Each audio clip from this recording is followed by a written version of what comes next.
ونصلي على رسوله الكريم. أعوذ بالله من الشيطان الرجيم. بسم الله الرحمن الرحيم.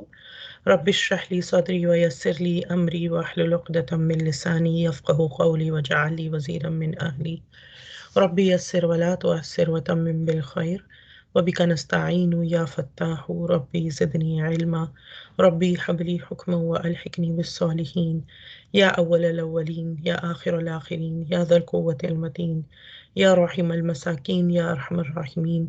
حسبنا الله ونعم الوكيل. اللهم إنا نجعلك في نحورهم ونعوذ بك من شرورهم. اللهم منزل الكتاب سريع الحساب اهزم الأحزاب.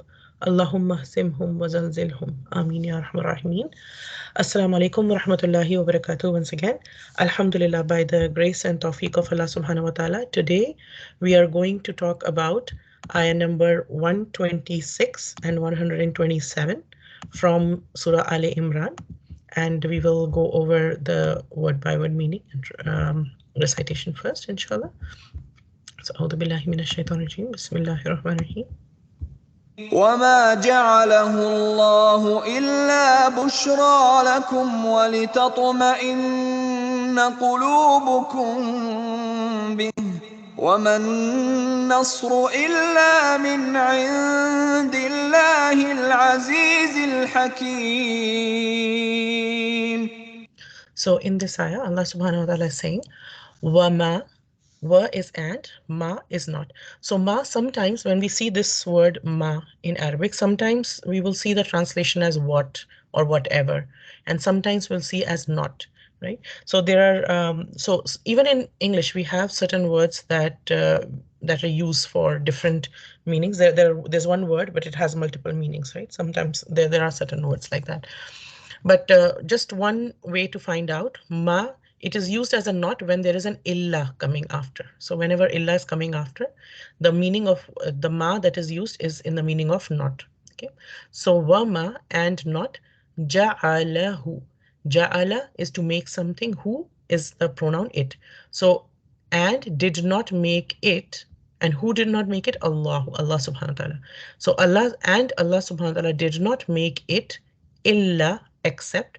So it here is referring to the previous ayah. In the previous ayah, Allah subhanahu wa ta'ala had, in the previous two ayat, Allah subhanahu wa ta'ala had told us about that he sent angels down, and we were talking about the Battle of Badr, that he sent angels down, and these angels were marked angels, and he talked about the number of angels, etc. Right? So he's talking about that Allah subhanahu wa ta'ala did not make this coming down of the angels, it meaning the coming down of the angels, illa, except bushra. Bushra is some good news.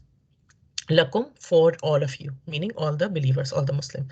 So these coming down of angels, Allah subhanahu wa ta'ala did not make this coming down of angels for any other reason except for good news for all of you, wa, and litatma'inna, for itminan, for the tamanina, for the reassurance, for the peace, for the sukoon of qulubukum, of all of your hearts. Kum, for all of you, and qulub is the plural of qalb, and qalb is the heart, qulub is the hearts. So the hearts, like we say in the dua, Ya muqallibal qulub, sabbit qalbi ala dinik, right? Oh, the turner of hearts, keep my heart steadfast on your deen, qulub. So it's the same word, qulub. And qulub, what does qulub mean literally? Literally, the word qalb means something that turns. And hearts, by very nature, what happens to a heart? Generally, a heart turns all the time, right? If physically also, the heart is beating all the time. Until we are alive, the heart keeps beating. If the heartbeat is gone, then the person's gone, right? Like, so the heart has to keep beating, it has to keep moving, and it has to keep being in action. And even spiritually and emotionally, the heart keeps turning. Like, so sometimes we get closer to somebody, and sometimes we get away from somebody. Some people were dearer to us some time ago, but then some distance creeps between them, or some people were not so dear, but some events happen, and then it's like we didn't even know about some certain people, but then those people become very close to our hearts. I didn't know this person for, let's say, when a girl gets married, for example, she didn't know this person existed sometimes for so much of her life, but then eventually this person becomes dearer to her than even her own family members sometimes that she has grown up with, right? So things happen, and the children, like people have children and they become closer.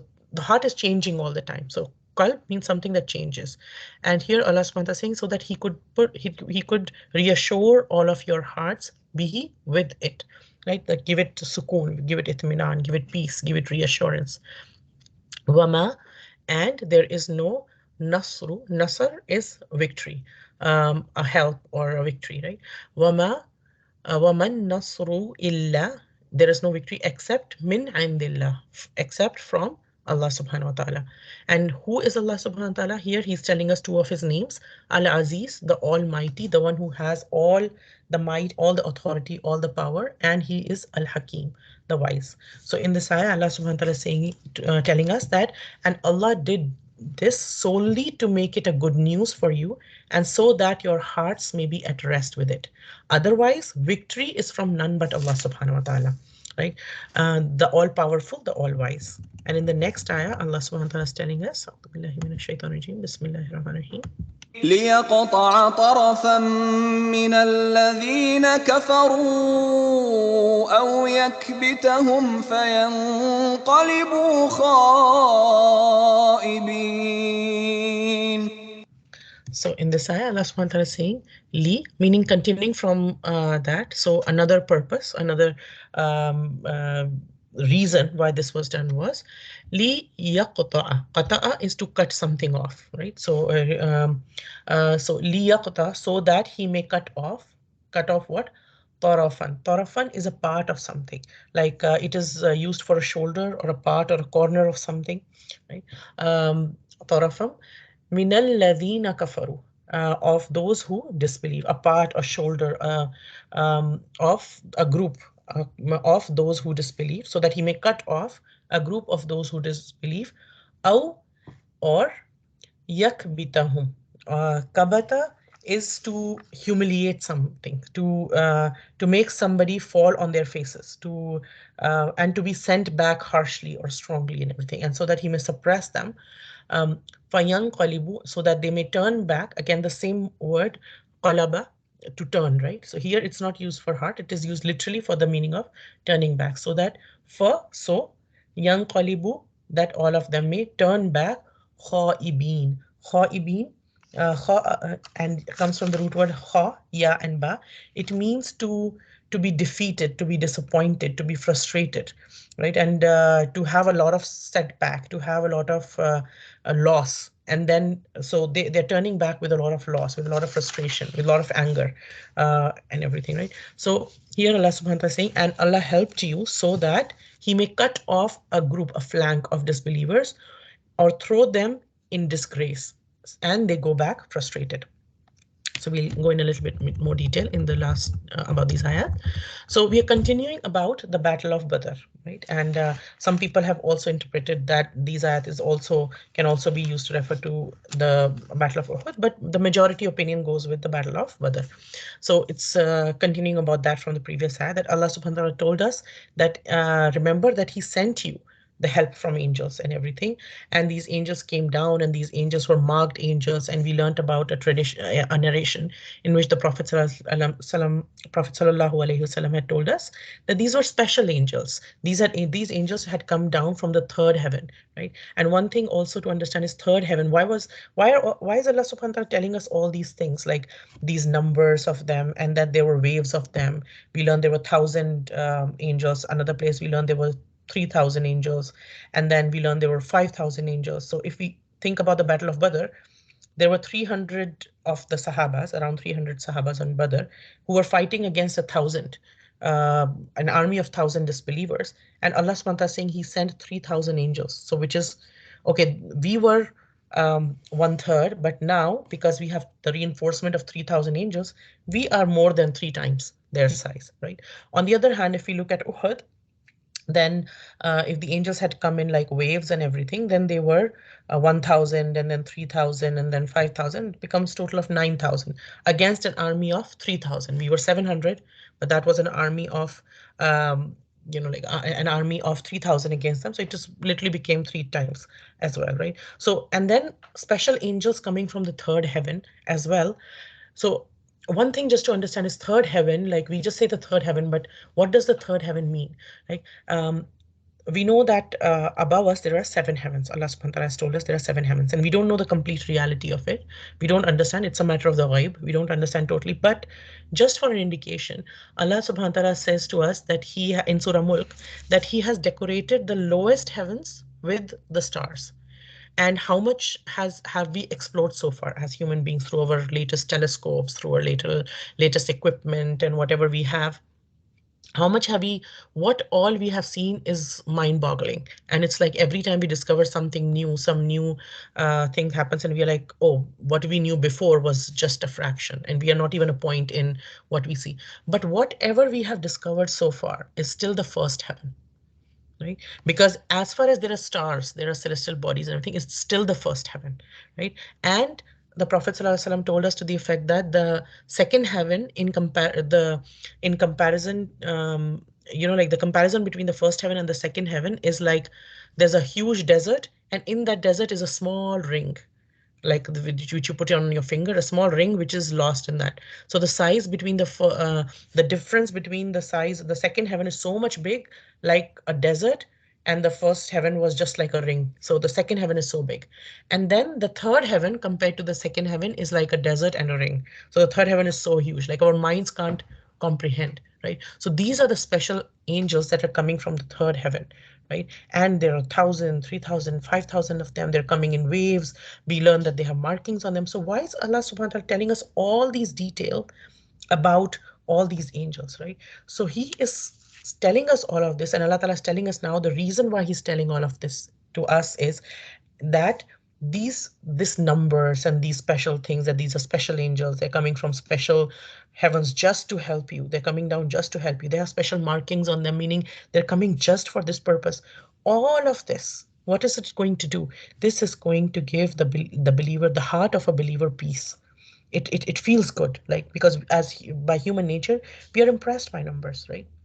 We are impressed by that, right? And this special promise of help through through these angels and everything, it is being given as a good news, and to remove any dismay caused by the hostility of enemies, because these enemies are being hostile.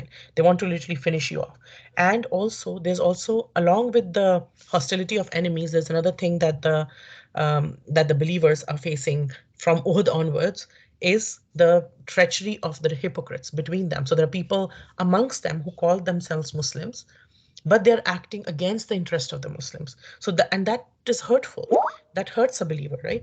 So and as that is hurtful as well, so these two things combined, they're hurtful to the believers, like these people who went away at the time of Uhud, the people of the 300 people who left with Abdullah bin Ubay, and that hurt the believers, right? And they were shaken about it, and it is natural to be shaken by it. Like, we are already less, and then the part of us, we were supposed to be a whole group, these people were supposed to be with us, and they're leaving us, so it hurts the believers, right? And also the hostility of the enemies, like, okay, why do they want to hurt us so bad, just because we're calling people to Allah, just because we're calling people to worship one God alone and leave practices which are hurtful to the society, which are not good, which the God is not pleased by, right? So these things, um, uh, now all of that is happening.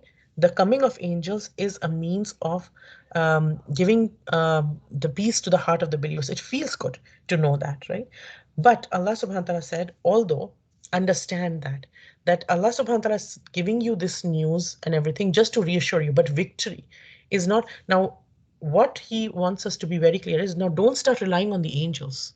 Although the angels are there to help you, yes, Allah subhanahu wa ta'ala is sending the angels, yes, but although if Allah wants, He can help without any angels as well. Allah subhanahu wa ta'ala is in need of no one, not even the angels. He does not need anyone to help His cause, right?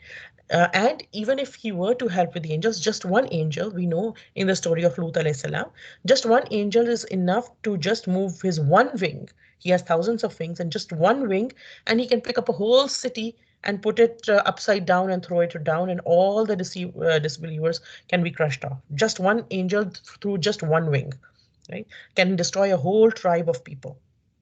right? Completely. And that can be done. So Allah subhanahu wa ta'ala does not need all this army of angels and everything.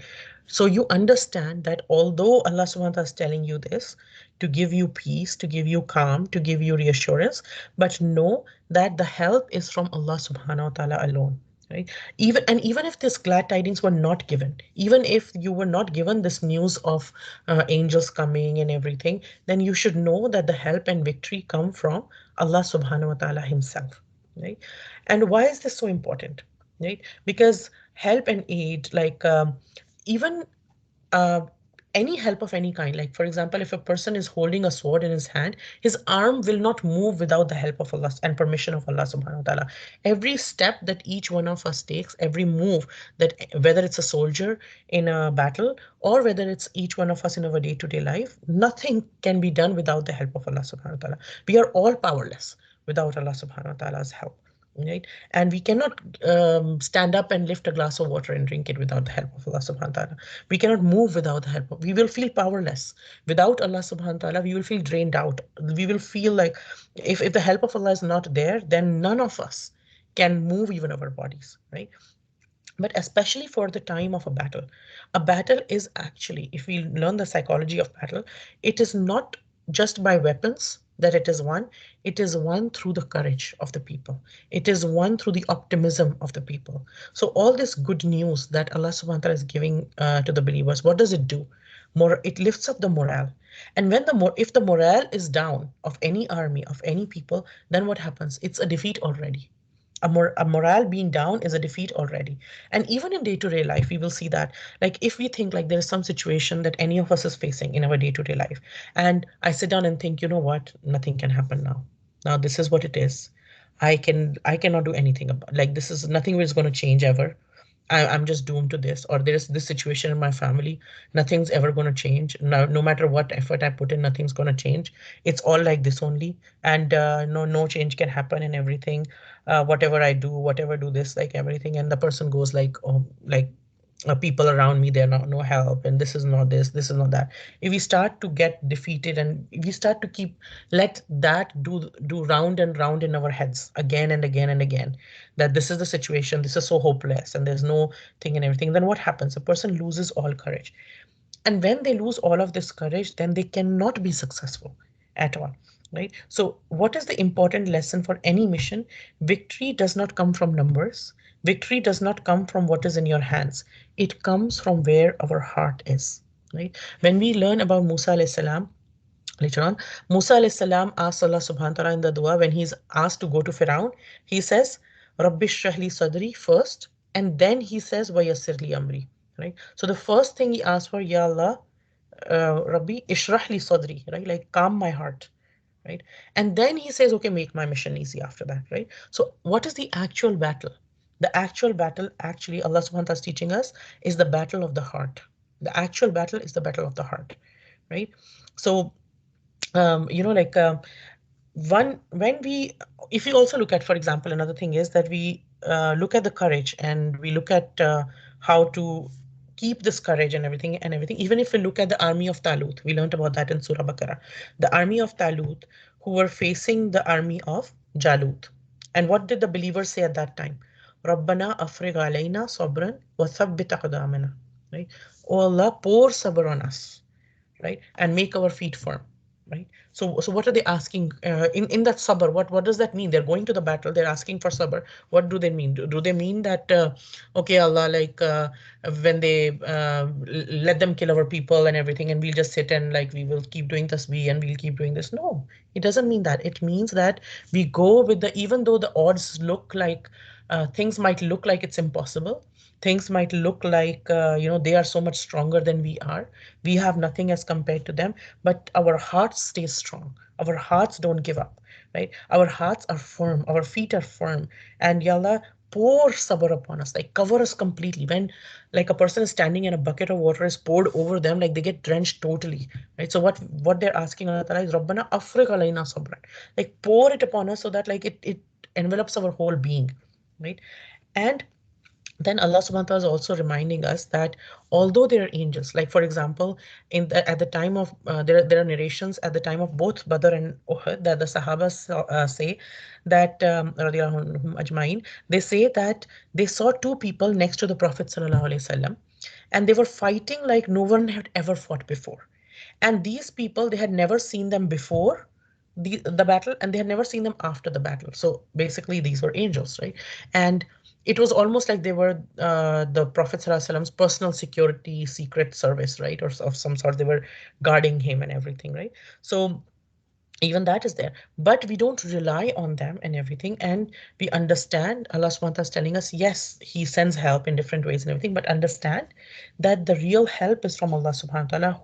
He has the total authority, he has the absolute power, he is the most supreme, and because he is the most supreme, he can grant supremacy to whoever he please, right? And none of his actions that he's so wise that none of his acts are without wisdom, right? So for example, even earlier in this a few ayat before, we learned that Allah subhanahu wa ta'ala told us that he sent you help when you were dhaleel, meaning you had no authority in the land, you had no power and everything. And and what is dhaleel? It's like the humiliation that is there because of the lack of any power, because of the lack of any authority, lack of any might. The total contrast to that is Al-Aziz. Aziz, who is Aziz? Aziz is someone who has who has all. Al-Aziz is the one who has all authority, all power. Right? Aziz could be used for anybody, but Al-Aziz is Allah subhanahu wa ta'ala only. Right? So Al-Aziz, he has all authority, all power, right? And Aziz is also used for respect in that sense that respect that comes because of the power and authority, the dignity that comes because of the power and authority. So Allah, so beautifully, Allah subhanahu wa ta'ala has illustrated that you were Dalil and Allah sent you the help. And who better to send help than the one you had like this humiliation because of no power and no, you don't have any means, you have no money, you have no resources, you have no manpower, not like very few manpower. But who are you getting help from? The one that you are getting help from is the one who owns all power, who owns all authority. Who better to help? Then who else can you rely on more than Allah subhanahu wa ta'ala, who is Al Aziz? And even though Allah subhanahu wa ta'ala has all authority and all power, He is also uh, Al Hakim. He is the most wise. So although he sends help and everything, he knows, he has the most hikmah, he knows, he uses his power in the most wise way, right? He knows when to send angels and when not to send angels. He knows how many angels to send and how to send them. He knows when to inform us that he's sending angels and everything, and when to not inform us and to keep it hidden from us. He knows what to reveal to us, what information to reveal to us, and how much to reveal to us at what point, and what to hide from us. How much can we handle? How much is good for us? He knows when to put these security guards around the Prophet ﷺ, and when he would allow the Prophet ﷺ to get hurt even. Later on in Uhud, he got hurt, right? And these ayat are being revealed after the Prophet ﷺ has been hurt in Uhud, right? So Allah subhanahu wa ta'ala he extends his authority with his wisdom. And why is that so important? Because see, the deen of Allah subhanahu wa ta'ala, what is the main purpose? What was the purpose of the Prophet sallallahu alaihi wasallam? What was the mission of the Prophet sallallahu alaihi wasallam and the Muslims at that time? To to spread the deen of Allah subhanahu wa ta'ala, to remove shirk and everything, and to call people to the worship of Allah subhanahu wa ta'ala alone and everything, and restore what the Kaaba was built for. Restore the Kaaba for the worship of Allah alone.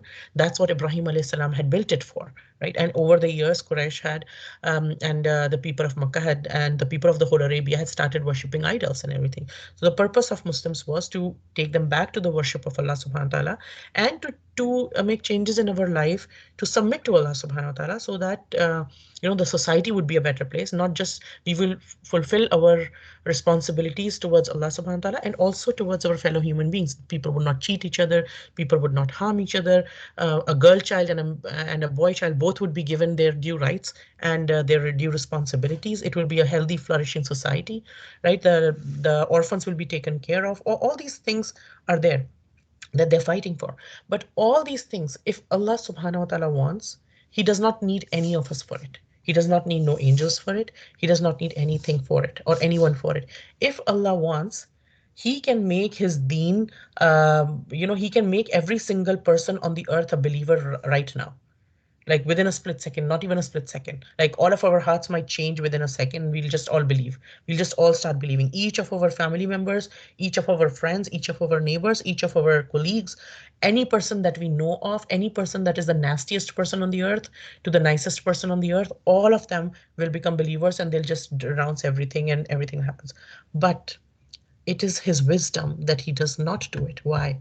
Because what is this life? This life, if Allah subhanahu wa ta'ala will do it through force and not give us any choice about it and everything, and everybody would just follow it, follow the guidance and not crave for guidance, not ask Allah for guidance, right? Then where is the test? Allah subhanahu wa ta'ala wants us to work. He gives us the opportunity to spread His deen, to put our efforts for the sake of His deen, right? And then He sends help as well, right? So and in Badr, how did the help come? The help came not just through the angels, actually. The help came through many other means too. For example, one of the ways was that there was a wind that blew.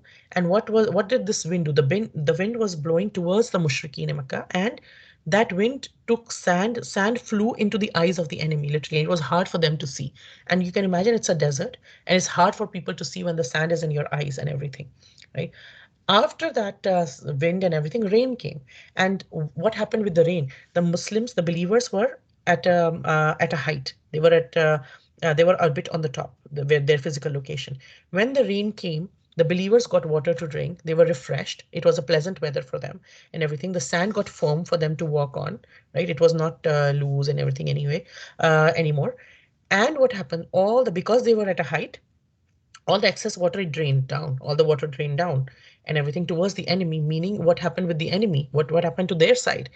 Their side, everything became slippery, there was muddy and murky and everything, and what happened?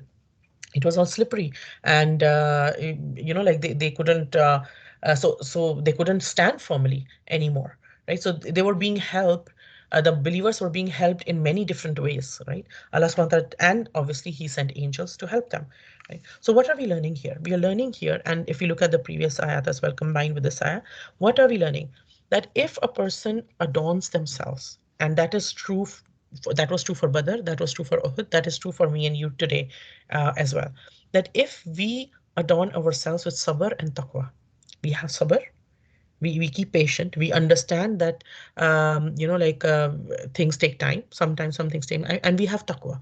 We fear Allah subhanahu wa ta'ala. We want to make sure that whatever is within our control, we do things to please only Allah subhanahu wa ta'ala. We do whatever, and then with that we do whatever is in our capacity, whatever capacity Allah ta'ala has given us, whatever resources, whatever amount of energy, whatever things we have, we work according to that. And we put full trust in Allah subhanahu wa ta'ala. We have the right intentions. We put our trust in Allah subhanahu wa ta'ala. Then what will happen is whatever shortage is left, then Allah subhanahu wa ta'ala will complete this shortage. Sometimes through His angels, sometimes through other means. But Allah subhanahu wa ta'ala will complete this. All right. And angels will come down. Angels came down before. Angels will come down even for us. This promise was not just for them, but it is there for all times, including me and you, right? And if you look at Surah Fussilat, which is Surah number 41, ayah number 30 and 31, in it, it is said that indeed those who have said, Our Lord is Allah, our Lord is Allah, and then they remained firm, they remained on a right course, meaning they stood firm on it and everything. Then the angels will descend on them, saying, Do not fear and do not grieve, but receive good tidings of paradise, which you were promised.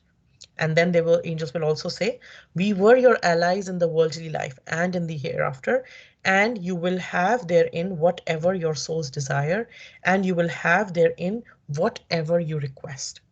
So we are the basically the angels are telling, we are learning in that ayah that those people who say our Rabb is Allah, my Rabb is Allah, and then they remain firm, because like saying is easy, saying we all do, and we all say alhamdulillah, that la ilaha illallah, rabbuna Allah, my Rabb is our Rabb is Allah subhanahu wa ta'ala. But saying is easy. What is harder is to remain firm on it. Why?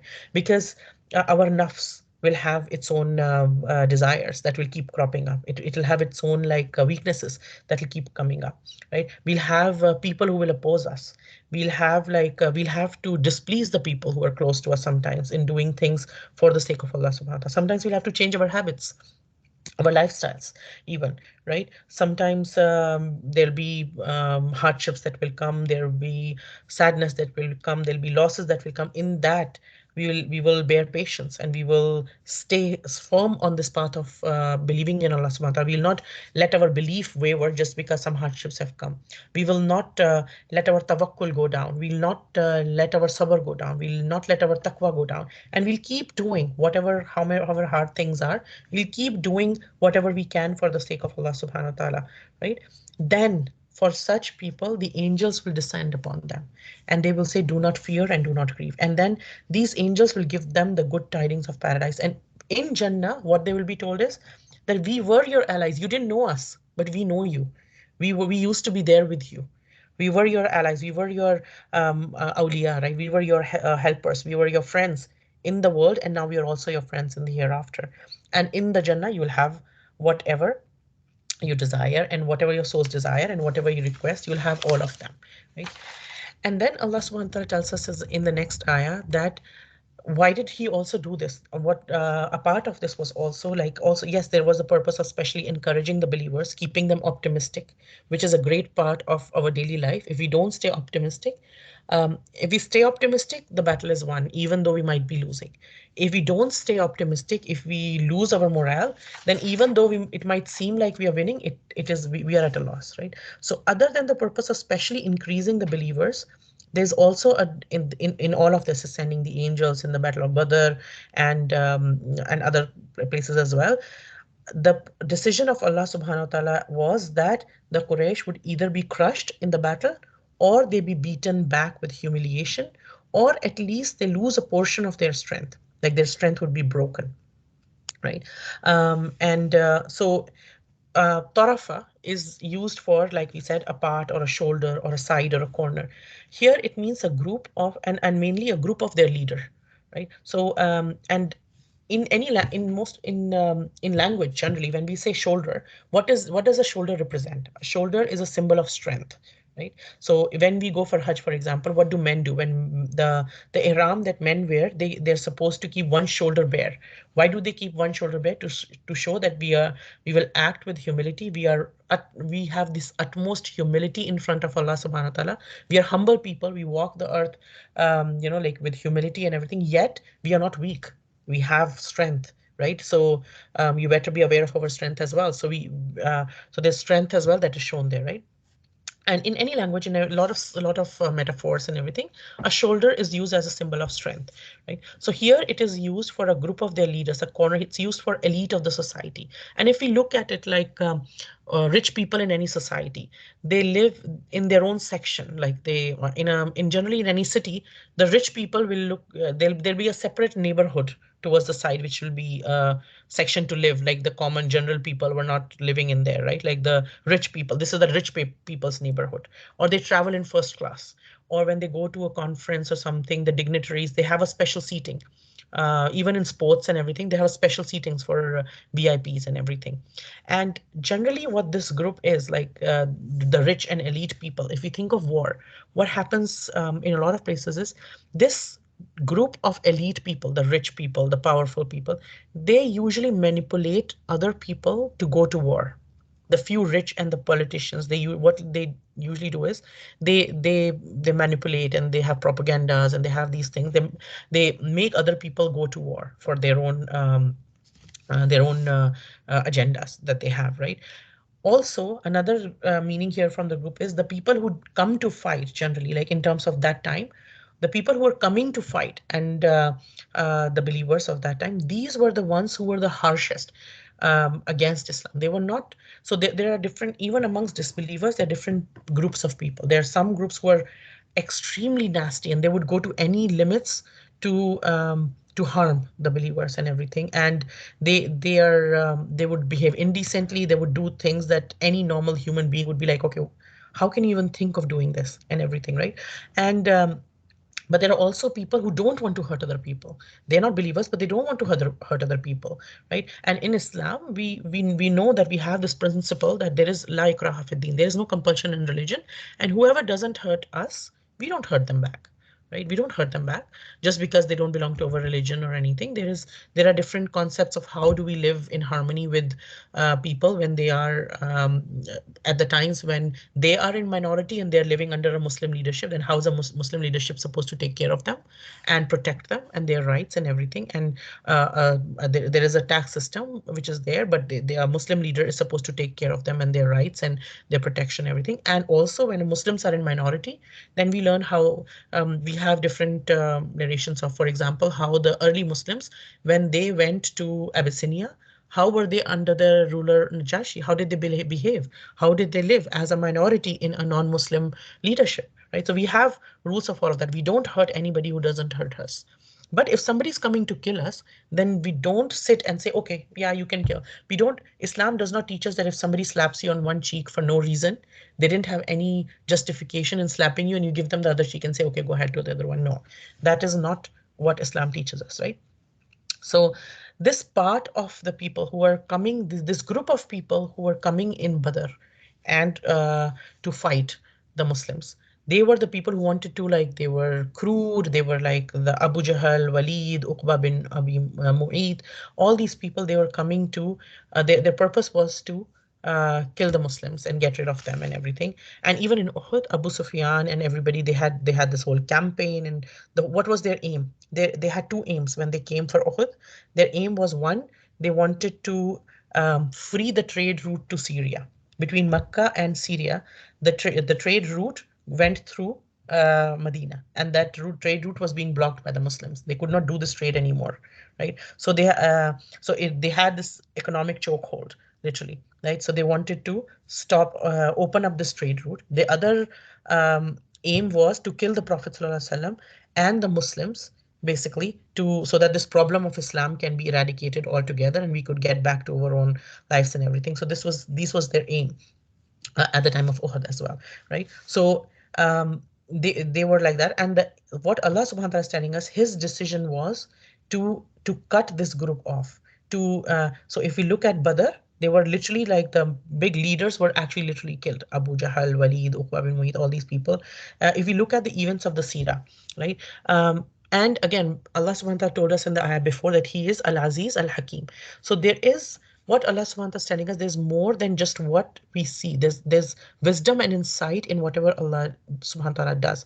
What looks like a loss sometimes is a part of a much larger victory, right? So what happened if we look at these events, a few events at the time of the Sirah, and when these ayat are being revealed, and in the context of Badr and Uhud, and then whatever came after that, is like it would have been so simple for the angels to just come and just destroy all the disbelievers, but that did not happen, right? That did not happen. We know Muslims had a lot of losses in Uhud as well. In Badr, yes, literally, like a lot of disbelievers, their leaders were killed. Allah subhanahu wa ta'ala strengthened the believers. That was the most miraculous victory that happened in Badr, right? That changed everything, that changed the course of history, that made established the Muslims as a group that is a legitimate group and everything, right? And but what happened at Uhud? At Uhud, from if we look at like the Quraysh in Makkah, what they did was, after this, what they went, they said, okay, before Uhud, let's just go back a little bit. Before Badr, what did the believers do? The believers had gone to attack the caravan of Abu Sufyan, right? Because what were they doing? They were trying to stop the trade from happening and everything. So they went to target the caravan of Abu Sufyan, but they missed it. So when we look at it from the scene perspective, it was a loss. Muslims were looking at confiscating this caravan of Abu Sufyan, and it was worth millions upon millions, but you lost that. Opposed to that, what you will now have to go and engage in a battle with this army of 1,000 people, who is like who has a lot of things and you have nothing, and you're not prepared for an army in that sense, but now you have to go fight them. It looked like a loss, but it turned out to be a big victory. Badr turned out to be a biggest victory. Muslims did not want to actually go to fight. They wanted to go to Abu Sufyan's tribe and caravan and meet that instead, but Allah subhanahu wa ta'ala willed for them to meet the army at Badr instead. What looked like a loss turned out to be a actually a big victory for them. In Uhud, what happened was in Uhud, um, Muslims had a lot of loss. A lot of people were lost. A lot of mutilation of bodies was done. A lot of hurt was done. Even the Prophet ﷺ was hurt, right? He bled. His tooth was he lost his tooth.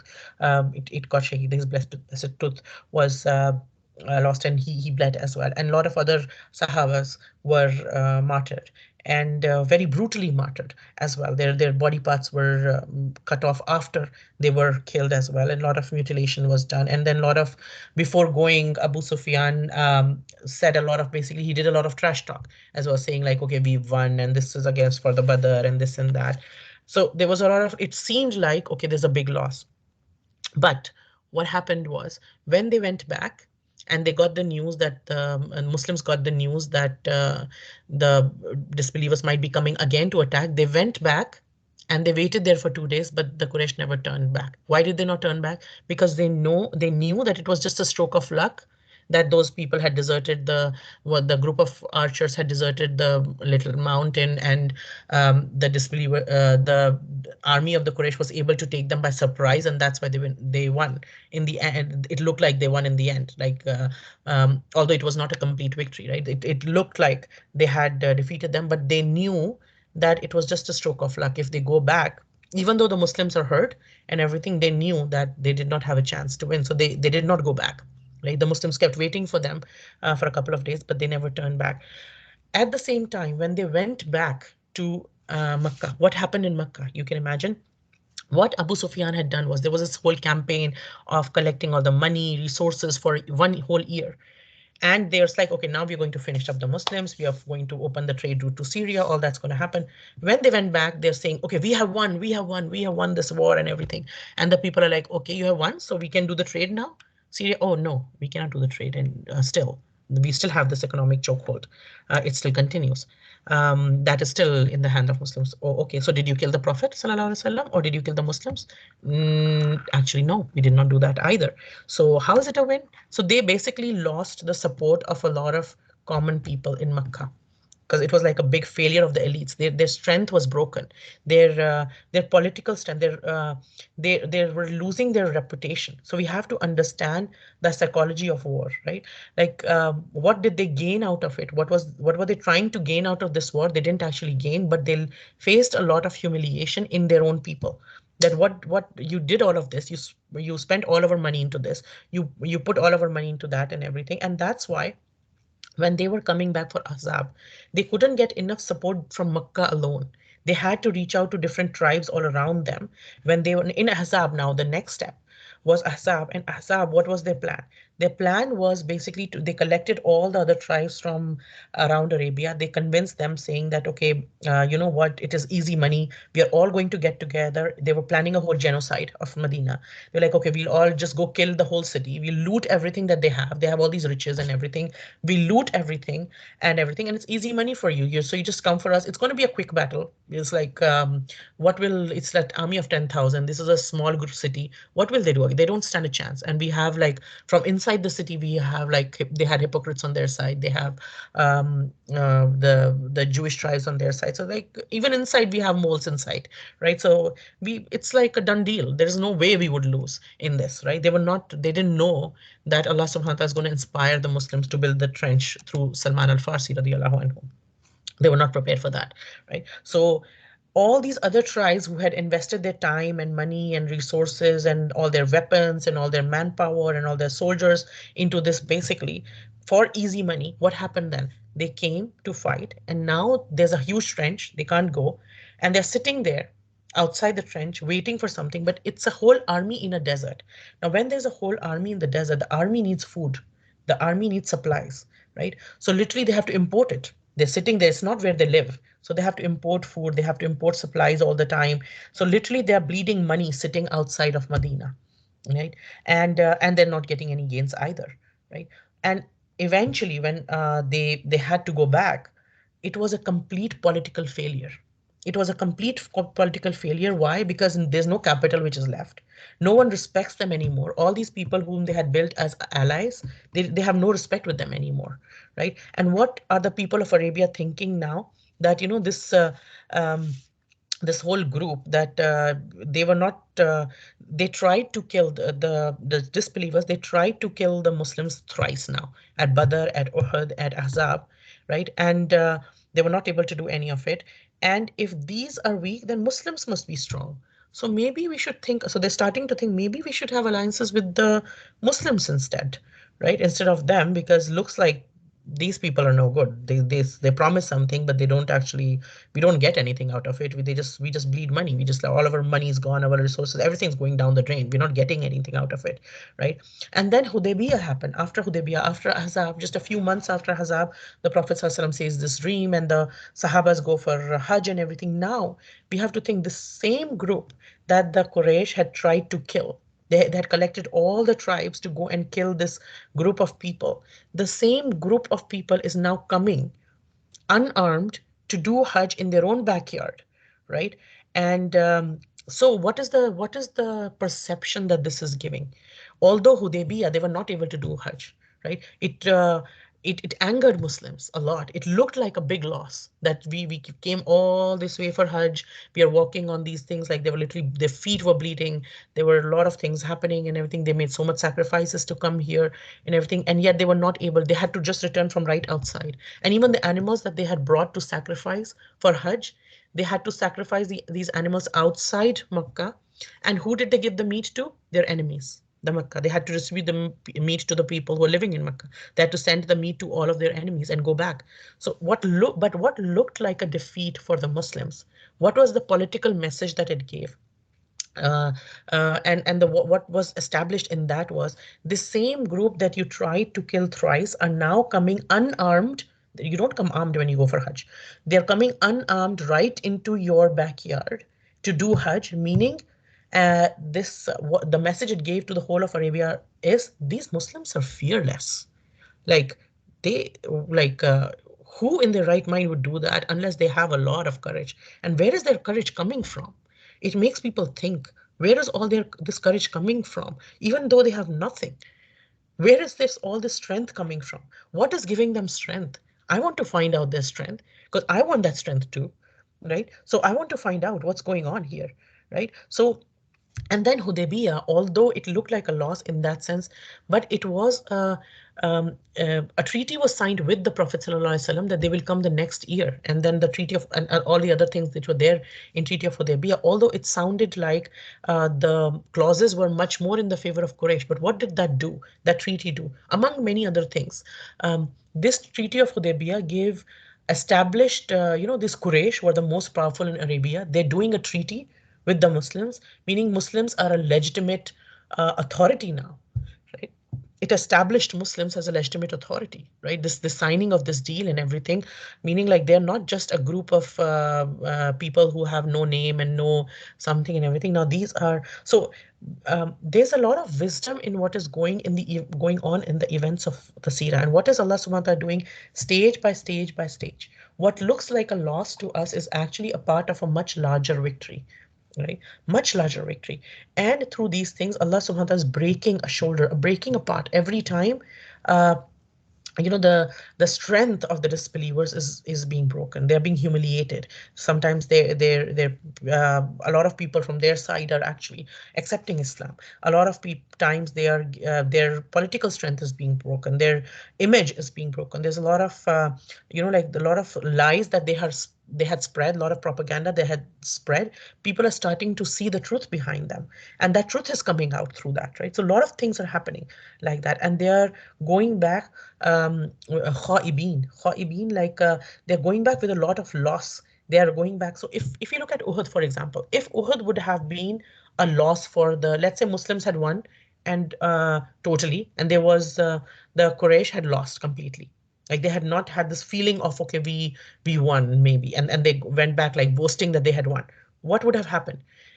If they had gone back with the loss, they would have had this feeling of revenge even more and everything, and they would not have lost faith so much. Right? We tried our best, we lost something and everything, but when they went back with like, oh, we won, but then when everybody's like, okay, what was the win? What did you get out of it? Nothing.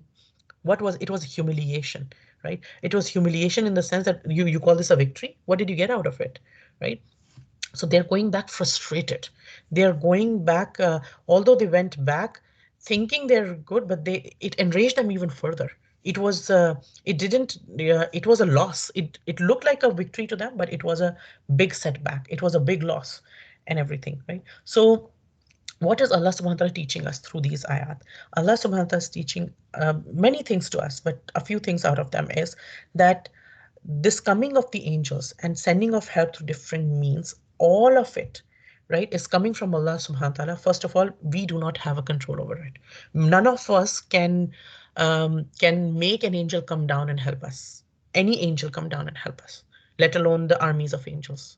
No matter how much we say, do whatever we do, there's nothing that we can do or think or, like the modern psychology or life coaching field and everything. They say like, be, think, and do and everything, and then you can manifest something into happening. We cannot manifest any angel coming down. It is in the hands of Allah. He is Al Aziz Al Hakim. He has the whole power and he has the complete wisdom when to do and what to do. We all of us, no one of us, like every single one of us has our own blindfolds on. None of us has the whole picture of what is going on, how things are going on, what is going on and everything. We know a little bit and Allah subhanahu wa ta'ala reveals more and more to us as is the best for us to know in stages or whatever else he wants us to know. And he sends help when is needed, when is the perfect timing through the perfect way. He knows and we do not know, right? Another lesson that we are learning is that don't rely on the strength of the angels nor on the number of angels or what kind of angels. Yes, Allah Ta'ala tells us that, but that is to give itminan to us. That is to give tamanina to us. That is to give peace and comfort and reassurance to us. And Allah subhanahu wa ta'ala will give each one of us peace and calm and reassurance in many different ways, right? One of the ways, for example, ala bi dhikrillahi tatma'innul qulub. Just in the remembrance of Allah subhanahu wa ta'ala, our hearts will find rest. And sometimes, like just as a side point, it's like sometimes we're thinking of a problem and we keep thinking, okay, what is this problem? What is this problem? How will it do? And how will it do? Sometimes if we're overthinking about some problem, we might think, what am I doing the dhikr of? I'm doing the dhikr of the problem. Okay, stop. Stop myself. I can't do that. Like, rather than doing the dhikr of the problem, I have to do the dhikr of Allah, who can solve each one of my problems, no matter what I have or how I have, and in the best way possible that I don't know. He knows, right? So, and he knows everything that happened before is happening now and is going to happen after. He has all the power. He can help everything in every little way, and he is the most wise as well, right? So, we don't rely on anything or anybody. We rely on Allah subhanahu wa ta'ala, and we don't catch ourselves in the means of doing things. We do whatever is in our power. We don't sit back either. We do whatever is our power and our ability. We try to collect resources whenever we can, but we don't put our reliance on our effort or those resources. The help is going to come always from Allah subhanahu wa ta'ala, right? Then we also learn that don't fear hardships, fear Allah, right? Don't fear hardships, fear Allah. Another thing that we learn is when we have taqwa, when me and you, when we have taqwa, when we have the fear of Allah subhanahu wa ta'ala, then things will happen for us. Things will start moving for us, right? And there are conditions for the help of Allah to come, and those conditions Allah Ta'ala taught us was taqwa and sabr. And another form of sabr is shukr. Right? The one sabr and shukr are basically two sides of the same coin. The one who has sabr will only be able to have shukr. The one who has shukr, only that person will be able to have sabr. A person, for example, let's say there's a person who's not thankful. The coming of a slight hardship, that person will lose all sabr as well. The person who doesn't have sabr is also the person who does not thank neither Allah nor people around them, right? So these are the two sides of the same coin. Sabr and shukr come together, right? And without these two things, we cannot establish deen in our lives or in our societies, right? Another thing that we learn is one Muslim will be heavier than 20 or 20 disbelievers as long as they have taqwa.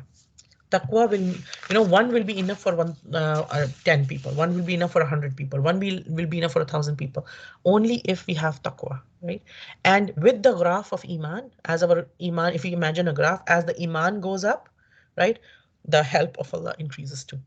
The things that we get from Allah subhanahu wa ta'ala. And the help is not always in the form of, sometimes again, by the help of Allah subhanahu wa ta'ala, we don't have to be very short sighted that, okay, help is like, I was thinking help would come like this. Why did it not come? No, help of Allah might be in forms that we are not seeing it, but the help of, to have this full yaqeen that the help of Allah is coming, whether I'm not, whether I'm seeing it or not, whether it is in the realm of seen or the unseen, whether some things are happening behind the scenes or in front of the scenes. Allah subhanahu wa ta'ala is making things work. We just don't see all of it happening. We don't, he reveals to us some things at certain times, right? So sabr and taqwa are the things that make a Muslim successful in the eyes of Allah and also in the eyes of people. So what we are also learning is that we follow what Allah subhanahu wa ta'ala asks us to do, then inshallah Allah ta'ala will also give us what we need the best. Like one small principle here is the dunya Allah subhanahu wa ta'ala gives to everybody, to a believer as well as a disbeliever. Money, um, power sometimes. Sometimes he gives, sometimes he doesn't give. Those are Allah's decisions. Money, power, health, certain abilities, like whatever else are the worldly things. He gives and he doesn't give to whoever he wants. Those are his decisions. Those decisions do not tell us, do not show whether Allah Ta'ala is pleased with you or displeased with you. It has nothing to do with Allah's pleasure. The the blessings or the lack of blessings of this world, whether we have somebody's rich or poor, whether somebody has a lot of health or a lot of health issues, whether somebody is fully able or they have a lot of disabilities, whether somebody has like like any kind of job career, or they're very well established in their career, or they're not educated at all, they cannot even read and write. Whatever of it is, these are decisions of Allah subhanahu wa ta'ala based on his wisdom, and none of these decisions indicate whether he's pleased with us or not. As opposed to this, the deen of Allah, the closeness to Allah subhanahu wa ta'ala, the hidayat of Allah subhanahu wa ta'ala, the taqwa, the sabr, the shukr, these things Allah subhanahu wa ta'ala gives only to those people whom He's pleased with. So if we are being inspired to, Allah subhanahu wa ta'ala is taking us towards His deen, He's inspiring us to learn more about Him. He's making us at times when we are all by ourselves, we are like a tear spills our eye. Nobody saw that tear, but that tear spilled, and it we were like, ya Allah, I want to please you. Ya Allah, one day I want to meet you. Ya Allah, one day I want to be with you. Right? And that is an indication that Allah subhanahu wa ta'ala is inshallah ta'ala pleased with us, right? So one thing is that when iman starts to go down in a group as a whole, in a community, in an ummah as a whole, then the help starts to go down. Like, so for example, one of the things that I was listening in one of the recent, a lot of, like, we know what is going on, different events are going on in one of the protests, and one of the thing that was going on to help the people of like to stand up and to for all the atrocities that being done against the believers in different parts of the world. So there was a protest happening, and in that protest, one of the speakers, they said, okay, we'll have a 2 minute silence right now, and in this 2 minutes silence, I want everybody to do one thing. Every single person here do one thing. Don't talk to anybody. 2 minutes silence.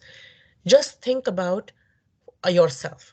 What is one sin that I have done that might be stopping the du'as of the ummah to be answered and the help of Allah subhanahu wa ta'ala for coming?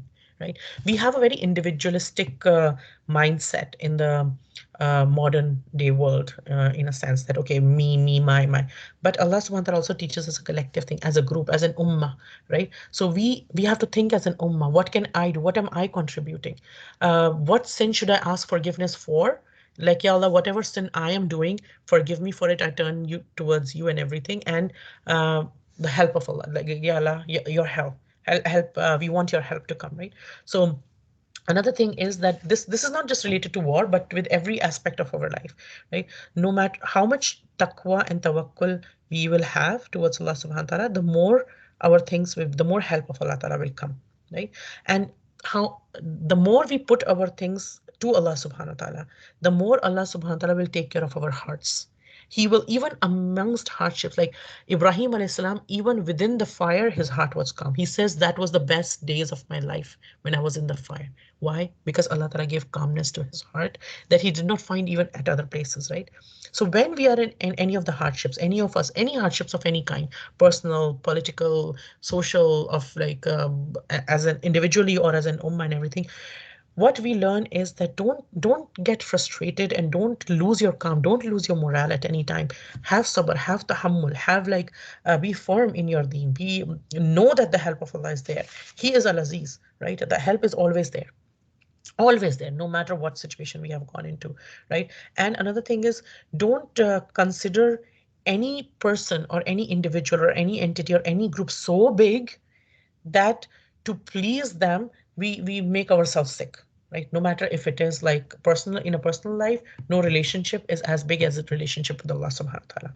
In a community life, in a political life, no group, no organization, no country, no people, no armed military is as big as the help of Allah subhanahu wa ta'ala, right? When we put our eyes on Allah subhanahu wa ta'ala, right, then we understand that he is the one who owns all help, right? And we understand that you know we also learn through these things that the time to prepare and to time to do or make all your efforts is before the calamity strikes, right? When something is happening at that time, to get frustrated and everything, that's stupidity, right? So because, for example, let's say a very small silly example, like there is somebody has a party to organize. Like before the party starts, a person is busy in organizing the plates, the cutlery, the food, and okay, this person will be seated here, this will happen, and everything. But during the party, you have to be relaxed, right? Because if a person, the host themselves are hyper and stressed during the party, then what will happen? People, there'll be a lot of mismanagement. Then everybody will be like, okay, where is this? Where is that? And everything. And they'll be going, there'll be a lot of mismanagement, a lot of like, people would be all like, lost here and there, and it will carry that energy, that vibe as well, right? So during the battle of Uhud, for example, we will learn later in the ayahs that are coming up, that there was one mistake of leaving the post that caused so much death and destruction, took away from the success, right? So we need this tamanina, we need this itminan, we need this sukoon, this tranquility, this reassurance. Why? Because until some work is finished, whatever project we have undertaken, until it is finished, we need to have this perseverance. We need to stand firm on it. Even though things are falling apart, we stand firm. We don't leave our post. We keep doing what we can do. We keep doing and doing again and again and again and again and again. We don't lose heart, right? And why? Because let's say if we are cooking something, right? If something didn't cook well, it didn't turn out well and everything, or let's say somebody's traveling and there was some stress during traveling and etc. Now, if we let that overpower our mind, we will not be able to do the next thing, right? Why? Because if we look at that, okay, some food didn't turn out well, or like in stress and traveling. Now, what I can think is, okay, this is not a matter of life and death. It's not like Qiyamah has not come, and everything. Qiyamah is still not there and everything. Why do I get so worried about this? This is not the last time I'm doing something. I'll cook tomorrow again.